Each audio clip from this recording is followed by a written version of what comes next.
আপনি নিক্ষেপ করেন নাই যখন আপনি নিক্ষেপ করেছিলেন।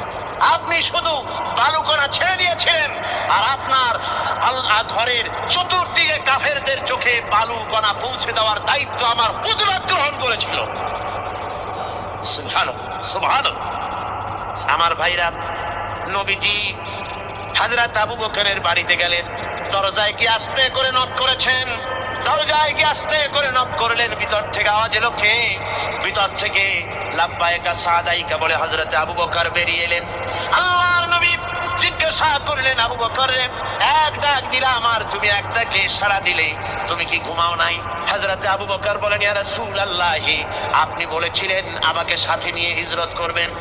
আমি চিন্তা করেছি না জানি কত গভীর রাত্রি নবীজি আসেন, আর আমার দরজার কিনারে দাঁড়ায়া নবীজি যদি দাঁড়ায়া দাঁড়ায়া ডাকে আবু বকর আবু বকর বলে, আমি আবু বকর যদি বিছানায় ঘুমায় আরাম করতে থাকি, নবীজির সঙ্গে বেয়াদবি হয়ে যাবে, এই ভয়তে আমি বিছানায় না শুয়া এই দেওয়ালের সঙ্গে দাঁড়ায়া দাঁড়ায়া ঘুমাচ্ছিলাম। ভাইরা আমার, নবীজি হযরত আবু বকরকে নিয়ে চললেন, কাবার দিকে তাকালেন, বাইতুল্লাহ শরীফের দিকে তাকায়া নবীজি চোখ থেকে দরদর করে পানি পড়ে আর তাকে বলে, রে খানায় কাবা, ওরে কাবা, বড় আশা ছিল তোর খেদমত করব প্রাণ ভরে, কিন্তু তোর নিষ্ঠুর সন্তানেরা তোর কাছে আমারে থাকতে দিল না রে। নবীজি হযরত আবু বকরকে গিয়া মদিনার দিকে না গিয়া উল্টা পথে জিয়াদ মহল্লার ভিতর দিয়া, মিসফালার ভিতর দিয়া, সাবাব জাবালের সোরে দুইটা পাহাড় পাড়ি দিয়া জাবালে সুরে যখন উঠলেন, ফজরের রক্ত হয়ে গেল। হযরত আবু বকর বলেন, হুজুর গুহার একটা পায়া গেছি, এর মধ্যে ঢুকি, তা না হলে কাফেরেরা দেখে ফেলবে। হুজুর আপনি বাইরে বসেন, আগে আমি ভিতরে ঢুকি, যেহেতু গুহার মধ্যে সাপ বিচ্ছু থাকতে পারে, যদি কোনো সাপ বিচ্ছু থাকে আঘাত আমার প্রতি আসুক, আল্লাহর নবী মাহফুজ থেকে যাক। হযরত আবু বকর গুহা সাফ করে হুজুরকে ডাকলেন। হুজুর বলেন, আবু বকর সারা রাত হেঁটে হেঁটে পা বেদনা হয়ে গেছে, তুমি বসো, তোমার উরুর উপরে মাথা রেখে আমি একটু ঘুমাইয়া যাই। নবীজি আরাম ফরমালেন।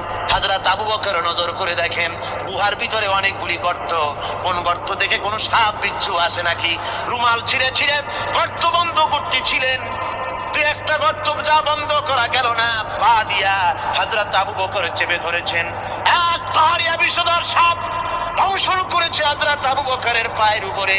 হযরত আবু বকর বিষের যন্ত্রণায় চোখ দিয়া দরদর করে পানি পড়ে। রাসূলের ঘুম ভেঙে গেল। নবীজি তাকায় দেখেন আবু বকর কান্দে। হযরত রাসূল বলেন, আবু বকর কান্দো কেন? বাড়ির কথা মনে পড়ে গেছে নাকি? বিবি বাল বাচ্চার কথা মনে পড়লো নাকি? কান্দো কেন?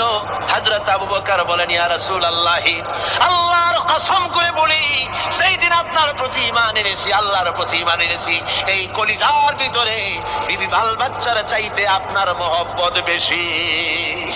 সাপে আমাকে কেটেছে তাই কাঁদতেছি।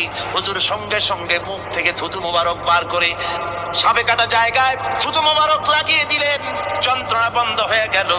হযরতে রাসূল বলেন, আবু বকর এত সময় কষ্ট করলে কেন? আগে আমারে বলো নাই কেন? তাহলে তাড়াতাড়ি সেরে যেত, এত কষ্ট তোমার হতো না।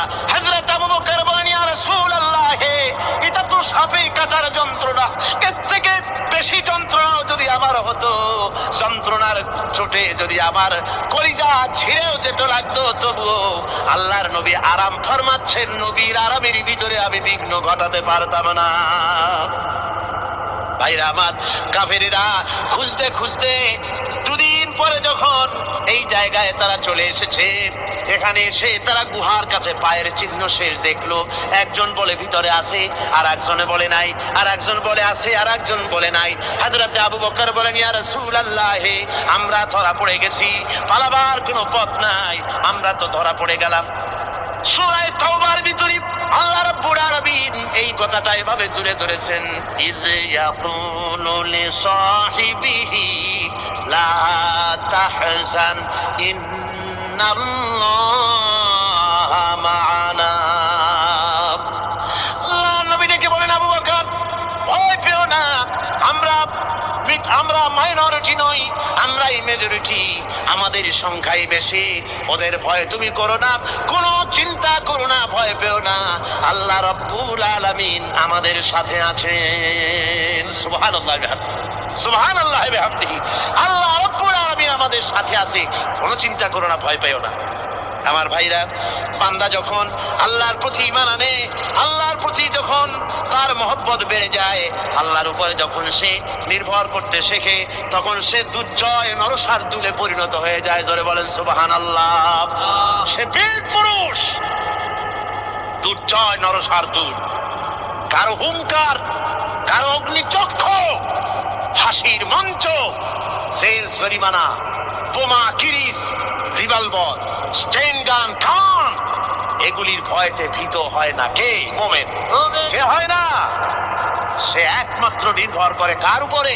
আল্লাহর উপরে। বলেন কার উপরে? রাসূল পাক সাল্লাল্লাহু আলাইহি ওয়াসাল্লাম তিনি হযরত আলীর হাতে তরবারি উঠায় দিলেন। জুলফিকার বললেন, আলী তুমি যাও, আজকের ময়দানে সেনাপতির দায়িত্ব পালন করো। হযরত আলী তরবারি হাতে নিলেন। ইসলাম আক্রমণকারী যে না, সে কথা বলতে আমি এই কথা নিয়ে আসছি। হযরত আলী গেলেন, যায় মুরাহহাবের সামনে পড়েছেন। মুরাহহাব হলো, হাদিসে এসেছে, মুরাহহাব হচ্ছে কাফেরদের নেতৃত্ব দিচ্ছে। মুরাহহাব বলছে, আলী তোমাকে আমি কিন্তু ভালোবাসি, তুমি আসলে কেন? তোমার প্রতি আমার একটা সফট কর্নার আছে আমার অন্তঃকরণে। তুমি তোমার ছেলে মেয়েকে কি এতিম বানাতে চাও? তোমার বউকে কি বিধবা করতে চাও? আমি তো সেই বীর যে আমার সামনে এসে কেউ কল্লা সাথে নিয়ে যেতে পারে নাই। সুতরাং তুমি যদি ওদেরকে এতিম আর বিধবা করতে না চাও, আমার সামনে থেকে সরে যাও। হযরত আলী বলেন, মুনাফিক তুমি কাকে ভয় দেখাতেছ? তোমার তরবারি এই সমাজের কিছু কাফেরেরা ভয় করতে পারে, তুমি কি আমারে চেনো নাকি? তুমি কারে ভয় দেখাও? তামাম পৃথিবীর সমস্ত কাফেরদের উপরে আল্লাহ রাব্বুল আলামিন আমাকে বাগ বানায় পাঠিয়েছেন। তরবারি দিয়ে প্রমাণ হবে।